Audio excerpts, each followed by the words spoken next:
ঈদের আগের দিন বিকেল বেলায় সারাদিন ব্যস্তময় দিন কাটিয়ে একটু গিয়েছিলাম এবি সুপার মার্কেটে একটা ফ্যান কিনবো বলে। একটা ফ্যান কিনতে গিয়ে দুইটা ফ্যান কিনে নিয়ে বাসায় আসতে হলো। আইমান তো দেখছেনই আপনারা ভিডিওতে যে সে এই ফ্যানটা পছন্দ করে বসে আছে। আমার বাসার সবগুলো ফ্যান যে দোকান থেকে আমরা কিনি এবি সুপার মার্কেটের সেই দোকানেই এসেছি। একটা ফ্যান কিনে নিয়ে আর বাসায় যেতে পারলাম না, দুইটা ফ্যানই কিনতে হলো দুইজনের জন্য। তা না হলে আইমান খুব কষ্ট পাচ্ছিল। আমি একদমই রাজি হচ্ছিলাম না দুইটা ফ্যান কেনার এখন। তো ওর বাবা বলল বাসায় গিয়ে আবার তোমার ছেলে কান্না করবে, কিনে নেই। তো আমাদের দুইটা ফ্যান কেনা হয়ে গেছে। আমরা এখন এবি সুপার মার্কেট থেকে বের হয়ে যাব। তো আমাদের গ্যারেজে কিন্তু কোনো ফ্যান নেই। তো আরিয়ানার রুমের যে ফ্যানটা আছে সেটা আমরা ভেবেছিলাম গ্যারেজে লাগাবো, কারণ হচ্ছে গরু কাটতে হবে আগামীকালকে। তো যারা কাটবে বা সবার একটু কষ্ট হয়ে যাবে, এজন্য ফ্যানটা লাগানোর চিন্তা ভাবনা করে কিন্তু একটা ফ্যান কিনতে এসেছিলাম। এখন দুইজনের জন্য দুইটা ফ্যান কিনে নিলাম। আর এই যে ব্যাগডালায় উঠানো হচ্ছে আমাদের ফ্যানগুলো। এরপর চলে এসেছি আমি আলিবাবায়। রাজলক্ষ্মীর আলিবাবা থেকে সেমাই কিনলাম, বাখরখানি কিনলাম আর 2 রকমের মিষ্টি কিনলাম হাফ কেজি করে। এরপরে টুকিটাকি কাজ সেরে গাড়িতে উঠে এলাম। আর আইমানের বাবার আর চাচুর প্রচণ্ড ক্ষুধা লেগে গিয়েছিল, ওরা গাড়িতে বসে মিষ্টি খেয়ে নিল। বাসায় এসে আবারও ব্যস্ত হয়ে পড়েছিলাম, অনেক কাজ করলাম। অনেক কাজ শেষ করে এখন বাজে হচ্ছে রাত 11:30টার মতো। আর এর মধ্যে আমি হচ্ছে লাচ্ছা সেমাইটা রান্না করে ফেলেছি, বাখরখানিটাও রেডি করে ফেলেছি। আজকে হচ্ছে চাঁদ রাত, আগামীকালকে ঈদ। আর সকালবেলা 6:45-এ হচ্ছে নামাজ, ঈদের নামাজ আর কি। তো সেজন্য আমি রাতের বেলায় যতটুকু সম্ভব সব কিছু গুছিয়ে রাখছি। সকালবেলা দেখা যাবে নামাজ থেকে এসেই কিন্তু কুরবানি শুরু হয়ে যাবে, তখন কিন্তু আমার একটু রান্না বান্না করতে সমস্যা হবে বা দেরি হয়ে যাবে সব কিছুতে, সেটা ভেবেই আমি রাত থেকে শুরু করলাম। এবারের ঈদটাতে আমি মাটির সব পাত্রে খাবার দাবার পরিবেশন করার চেষ্টা করেছি। আমার অনেক ভালো লাগার জায়গা বলতে পারেন এই মাটির জিনিসপত্রগুলো। তো আমার এই ভালো লাগাগুলো নিয়েই আমি আমার ঈদটা শুরু করতে চেয়েছি। আসসালামু আলাইকুম এভরিওয়ান, সবাই কেমন আছেন? সবাইকে ঈদ মোবারক। যদিও একটু দেরি হয়ে গিয়েছে, ভিডিওটা আমার ঈদের দিনের করা, কিন্তু ভয়েস ওভার করে আপনাদের সাথে শেয়ার করতে একটু দেরি হয়ে গেল। আর যে ফ্যান দুইটা নিয়ে এসেছিলাম সেই ফ্যান দুইটা হচ্ছে ওর বাবা আর ওর চাচু অনেক সময় ধরে আগের ফ্যানগুলো নামিয়ে নিল আর নতুন ফ্যানগুলো লাগিয়ে দিল। এটা হচ্ছে আইমানের রুমের ফ্যানটা। আইমান খুব পছন্দ করে এই ফ্যানটা নিয়ে এসেছে। আমার ইচ্ছা ছিল না এখন আইমানের রুমের ফ্যানটা চেঞ্জ করার। তো আইমান তো আরিয়ানার জন্য কিনছি দেখে ওর মন খারাপ, তো ওর বাবা আর কি কিনলো। আইমানের রুমের ফ্যানটার প্রাইস পড়েছে 9,500 টাকা। আর এদিক থেকে আইমান হচ্ছে সব কিছু ফ্যান ট্যান লাগানোর পর চাদরটাও চেঞ্জ করে নিয়েছে। অনেক সময় ধরে কিন্তু এই ফ্যান দুইটা লাগানো হয়েছে আর প্রচুর কাজও হয়েছিল, ময়লা পড়েছিল। তো সেগুলো সব কিছু ক্লিন করে নিয়েছি আমি। আর এটা হচ্ছে আরিয়ানার রুমের ফ্যানটা। আরিয়ানার রুমের আগে যে ফ্যানটা ছিল সেটা হচ্ছে গ্যারেজে লাগানো হচ্ছে এখন। তো এই ফ্যানটার দাম পড়েছে হচ্ছে 10,500 টাকা। সেম এই ফ্যানটাই কিন্তু গোল্ডেন কালারের আমার ড্রয়িং রুমে আছে। এখন হচ্ছে ঈদের দিন সকালবেলা, সকাল 6টা বাজে। আমি উঠে তারপর একটু জর্দা সেমাই রান্না করলাম, যা আমি রাত্রে রান্না করিনি, কারণ জর্দা সেমাইটা কিন্তু ঠান্ডা হয়ে গেলে ভালো লাগে না, একটু গরম গরমই খেতে ভালো লাগে। ফ্রিজে রাখলে দেখা যায় একটু শক্ত টাইপের হয়ে যায়। তো সেজন্য সকালবেলায় রান্না করলাম আর সব কিছু টেবিলে সার্ভ করলাম। আমি একটু নুডলসও রান্না করব, কারণ সব কিছু মিষ্টি খাবার হয়ে গেছে, একটু ঝাল কিছু না হলে কিন্তু ভালো লাগবে না। তো নুডলসটা আমি রান্না করে নিব। ঈদের দিন সকালবেলায় আমি সব কিছু রেডি করছি আর এদিক থেকে হচ্ছে ওদেরকে ডেকে উঠালাম। তো ওরা সবাই গোসল করে রেডি হয়ে নিচ্ছে। এই তো আইমান পাঞ্জাবি পরে নিয়েছে, রমজানের ঈদে বেশ কয়েকটা পাঞ্জাবি বানিয়েছিল, তো এই পাঞ্জাবিটা পরেনি, আজকে পরলো আর কি। মাশাল্লাহ এই কালারের পাঞ্জাবিতে কিন্তু আইমানকে বেশ সুন্দর লাগছে, কিন্তু আইমান বলছিল যে মা কমফোর্টেবল লাগছে না, যেহেতু বানিয়েছে এক একটার কাপড় এক এক রকম হয়েছে। তো আমি বললাম পরো, এত সুন্দর করে বানিয়ে দিয়েছে, পাঞ্জাবিটা তুমি পরবে না?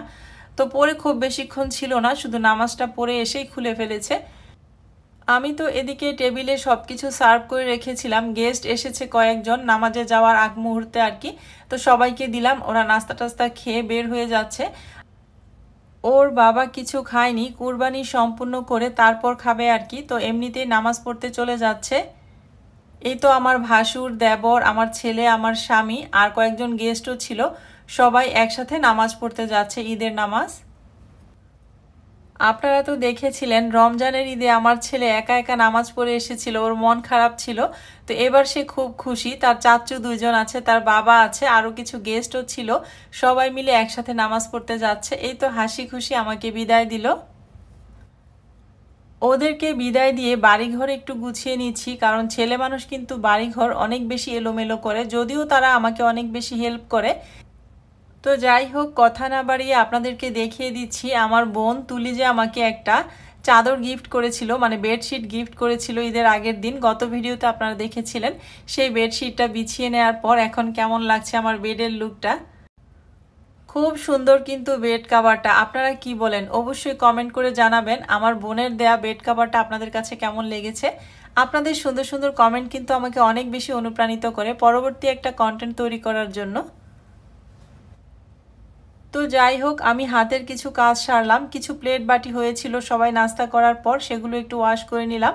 আর এদিক থেকে আমি অফ ক্যামেরায় একটু নুডলস রান্না করে নিয়েছি মটরশুঁটি গাজর দিয়ে, আর ডিম দিয়েছি, আর এটাতে হচ্ছে চিকেন মিট বল দিয়েছি। আজকে তো সবই মিষ্টি খাবার হয়ে গেছে, তো সেজন্য একটু ঝাল করে নুডলসটা রান্না করলাম, যা সবাই অনেক বেশি পছন্দ করবে মিষ্টির পাশাপাশি। এরপরে আমি একটু নিচে নেমে আসলাম আর এই কার্পেটটা বিছিয়ে দিলাম। এখানে হচ্ছে ঘরের সব নাস্তাগুলো নিয়ে আসলাম, ঢাকনা দিয়ে ঢেকে রাখা আছে, যখন যার খেতে ইচ্ছে করবে সে খেতে পারবে, কারণ সবাই তো গ্যারেজেই থাকবে, গরু কাটাকাটি করবে, ঘরে আর কেউ যাবে না এই সময়। তো আলহামদুলিল্লাহ আমাদের কুরবানি কিন্তু হয়ে গেছে, এখন মাংস কাটাকাটির পর্ব চলছে। আলহামদুলিল্লাহ ভালোভাবে আমাদের কুরবানিটা সম্পন্ন হয়েছে। আমরা খুব ভয় পেয়েছিলাম, কারণ আমাদের গরুটা অনেক পাগল ছিল, মানে একটু পাগলা টাইপের ছিল। পাশে একটা গরু, মানে আরেকটা গরুকে কুরবানি করা দেখে নাকি আমাদের গরুটা অনেক নার্ভাস হয়ে গেছে, তাকে নাকি আর কোনো জোর করেই শোয়াতে হয়নি, সে নাকি নিজে থেকেই মানে শুয়ে পড়েছে, মানে কোনো শক্তি প্রয়োগ করতে হয়নি। আমার এগুলো শুনে অনেক খারাপ লাগছিল। আর আমি কিন্তু কুরবানি দেখতে পারি না, আমি একটু দূরেই থাকি, কারণ আমি যখন দেখি ওইটা দেখলে সারাদিন আমার মাথার মধ্যে ওইটাই কাজ করে, আর কোনো কিছুই আমি করতে পারি না, কেমন একটা লাগে, আমি কখনোই দেখতে পারি না গরু কুরবানি করাটা। তো যাই হোক, এখানে হচ্ছে যারা কাজ করছে আর কি, কাটাকুটা করছে, তাদের জন্য মাংস দেওয়া হয়েছে, রান্না করছি।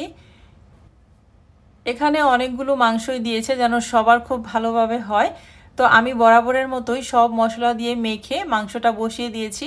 কুরবানির মাংস হতে তো খুব বেশি সময় লাগে না, একদম কোনো রকম ঝোলের পানি অ্যাড করিনি। হাই হিটে রেখে আমি মাংসটাকে রান্না করে নিলাম, অলমোস্ট মাংসটা হয়ে গিয়েছে। এখন আমি উপর থেকে জিরার ফাঁকি দিয়ে দিচ্ছি। ভিডিওর শুরু থেকে তো শুধু আপনাদের সাথে কথাই বলে যাচ্ছি, গল্পই করে যাচ্ছি, একটা লাইক কিন্তু চাওয়াই হয়নি এখনো। যারা এখনো ধৈর্য ধরে আমার ভিডিওটি দেখছেন, আমার সাথে আছেন, তারা কিন্তু চাইলেই একটা লাইক দিয়ে আমার এই ভিডিওটিকে অনেকের মাঝে পৌঁছে দিতে পারেন। তো যাই হোক, এখানে আমার রান্না হয়ে গিয়েছে, আমি এখন একটা বাটিতে সার্ভ করে নিচ্ছি। আমার উপরের ফ্লোরে যে আপারা থাকে, ওই আপা হচ্ছে সিলেটের শ্বশুরবাড়িতে ঈদ করতে গিয়েছে, তো আপার আম্মা আছে আর ভাইও আছে। ভাই হচ্ছে চায়না চলে যাবে আজকে 11টার সময়। তো আমি খুব তাড়াহুড়ো করে রান্না করলাম, করে ওর বাবা বলল যে আগে ভাইয়ের জন্য পাঠিয়ে দাও, ভাই যেহেতু চায়না চলে যাবে 10 দিনের জন্য, তো ওনার খাবারটা আগে দেওয়ার চেষ্টা করো। তো আমি সেজন্যই আরিয়ানাকে দিয়ে পাঠিয়ে দিলাম। এরপরে আবারও একটু নিচে এলাম, আমি উপরে কাজ করছি, রান্না বান্না করছি, আবার নিচ থেকে ফোন আসছে ইন্টারকমে যে আসতে হবে নিচে। তো এভাবে করে আর কি দৌড়াদৌড়ি করে সব দিকে সামলাচ্ছি। মাংস মোটামুটি কাটাকুটা করা হয়ে গেছে, তো আমাকে একটু কলিজা কেটে দিল, কলিজাটাও আমি রান্না করে নিচ্ছি সবার জন্য। আর পাশাপাশি আমি পোলাওটাও রান্না করে ফেলছি। তো এই ছিল কিন্তু আমার ঈদের দিনের রান্না বান্না। কলিজা ভুনা করে নিয়েছি, গরুর গোস্তটা রান্না করে ফেলেছি অলরেডি, আর পোলাও রান্না করে ফেলছি। আমি যখন উপরে রান্নাবান্না করছিলাম তখন মাংসগুলোকে 3 ভাগ করা হয়েছে, ভাগ করে 1 ভাগ হচ্ছে গরিবদেরকে দিয়ে দেওয়া হয়েছে। আমাদের গেটের সামনে অনেক গরিব অসহায় মানুষ আসেন, তো আইমান নাকি সবাইকে সুন্দরভাবে মাংস দিয়েছে, সবাই নাকি অনেক খুশি হয়েছে। আমি আসার পর সবাই গল্প করছিল, তো আমি এখন এসে দেখি গরিবদের অংশটা দেয়া হয়ে গেছে অলরেডি, আর আত্মীয় স্বজনের যে ভাগটা আছে সেই ভাগটা হচ্ছে পলিথিনে ভরা হচ্ছে, সবাইকে দেয়া হবে। তো আমি নিচে যেতেই আমাকে বললো খাবার টেবিলে দেওয়ার জন্য, সবার নাকি অনেক ক্ষুধা লেগে গেছে, কাজও প্রায় শেষের দিকে। তো আমি এদিকে সব কিছু সার্ভ করে দিলাম, আরিয়ানা আমাকে একটু হেল্প করে দিচ্ছে। এখন বাজে হচ্ছে 1:35, তো সব কিছুই কিন্তু আগে আগেই শেষ হয়ে গিয়েছে। সব কিছু টেবিলে দিয়ে দেওয়ার পর সবাই গোসল টোসল করে খাওয়া দাওয়া করে নিয়েছে, আর এখন হচ্ছে আত্মীয় স্বজনের যে মাংসগুলো রাখা হয়েছে সেগুলো ব্যাগ ডালায় করে নিয়ে যাবে ওর বাবা, ওর চাচ্চুরাও যাচ্ছে সেগুলো দিয়ে আসার জন্য। আর যাদের বাসা একটু দূরে তাদেরগুলো ফ্রিজে রেখে দিয়েছি, তো তাদেরগুলো আর কি পরে দিব। আর যারা কাছাকাছি আছে তাদেরগুলোই আর কি এখন নিয়ে যাচ্ছে। তো এখন কয়টা বাজে, এখন মানে 2টা কি 2:15 মতো বাজে। তো একটু তাড়াতাড়ি মাংসগুলো দেওয়ার চেষ্টা করেছে, কারণ সকালবেলা যেহেতু গরুটা কুরবানি করা হয়েছে, তো মাংসটা থেকে পানি ছেড়ে দেওয়ার আগে সবাইকে একটু ফ্রেশ মাংসটা দেওয়ার চেষ্টাই করছে ওর বাবা, খুব তাড়াহুড়া করছিল। তো এর মাঝে আবার আইমান বায়না ধরেছে সেও যাবে, তো আইমানের একটু দেরি হচ্ছিল বলে ওরা একটু দাঁড়িয়ে আছে আর কি। তো যাই হোক, এই তো বালতিতে করে ব্যাগ ডালায় মাংসগুলো উঠানো হলো। আপনারা যারা আমার এই চ্যানেলটাতে আজকেই প্রথম এসেছেন, আমার এই লাইফস্টাইল ব্লগগুলো প্রথম দেখছেন, আপনাদের কাছে যদি আমার এই লাইফস্টাইল ব্লগের কোথাও কোনো অংশে একটু হলেও ভালো লেগে থাকে, তাহলে কিন্তু আপনারা চাইলেই আমার চ্যানেলটির পাশে থেকে যেতে পারেন, আমার চ্যানেলটিকে সাবস্ক্রাইব করে দিতে পারেন। আর সাবস্ক্রাইব করার পর কিন্তু পাশে থাকা বেল বাটনটি অবশ্যই ক্লিক করে অল অপশনটি সিলেক্ট করে রাখবেন। এতে করে আমি যখনই কোনো নতুন ভিডিও আপলোড করব আপনাদের মাঝে নোটিফিকেশন চলে যাবে, আপনারা সময় সুযোগ বুঝে আমার এই ভিডিওগুলো দেখে নিতে পারবেন। তো আমি হচ্ছে চলে যাচ্ছি, ওর বাবাও চলে গিয়েছে, আর আরিফ হচ্ছে গ্যারেজটা পরিষ্কার করছে, পরিষ্কার করে ব্লিচিং পাউডার দিবে। এখন বাজে হচ্ছে 4টার মতো। আমি সব কাজ গুছিয়ে নিয়ে ভুঁড়িগুলো সব ঠিকঠাক করে এরপর চোখটা লেগে গিয়েছিল, একটু শুয়েছিলাম রেস্ট নেওয়ার জন্য। এর মধ্যে আমার ভাবি স্নেহা, মানহা আর আমার আব্বা এসেছে আর আমাকে ডেকে তুললো, তো ওদেরকে নাস্তা দিলাম। তো ঈদের দিন যেহেতু খুব বেশি একটা দেরি করেনি, আমাকে মাংস দিতে এসেছিল। আইমান আবার গিয়েছিল, আইমান আর আইমানের বাবা গিয়েছিল ওদের বাসায়, মানে আমাদের বাসায় আর কি মাংস দিতে। আমি আর যাইনি, আমি এত কাজের মধ্যে সময় পাইনি আজকে। তো ওরা হচ্ছে হালকা পাতলা নাস্তা করে একটু ফটোশ্যুট করলো আর এখন চলে যাচ্ছে। সব মিলিয়ে কিন্তু আমাদের ঈদের দিনটা আলহামদুলিল্লাহ ভালোভাবেই কেটেছে। আমাদের কুরবানিটা আমরা ভালোভাবেই সম্পূর্ণ করতে পেরেছি, সুন্দরভাবে যাকে যাকে মাংস দেয়ার তাকে আলহামদুলিল্লাহ দিতে পেরেছি, গরিবের ভাগটাও গরিবকে সুন্দরভাবে বুঝিয়ে দিতে পেরেছি। এখন বাজে হচ্ছে রাত 9টা। আমি কিছু টুকিটাকি কাজ সারলাম, তার মধ্যে আমার এই মাটির হাঁড়ি পাতিলগুলো আমি একটু ভালো করে ক্লিন করলাম। এগুলো আসলে খালাকে দিয়ে আমি কখনোই ওয়াশ করাই না, কারণ আমার শখের জিনিস এগুলো। এরপর মনে হচ্ছে যে আমার একটু ক্ষুধা লেগে গিয়েছে, কিন্তু আমার ভাত বা পোলাও কিছুই খেতে ইচ্ছে করছে না।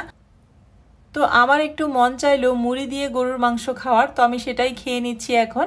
আর আপনাদের কাছ থেকে বিদায়ও নিয়ে নিব। আপনাদের ঈদ কেমন কাটলো অবশ্যই কিন্তু কমেন্ট করে জানাবেন।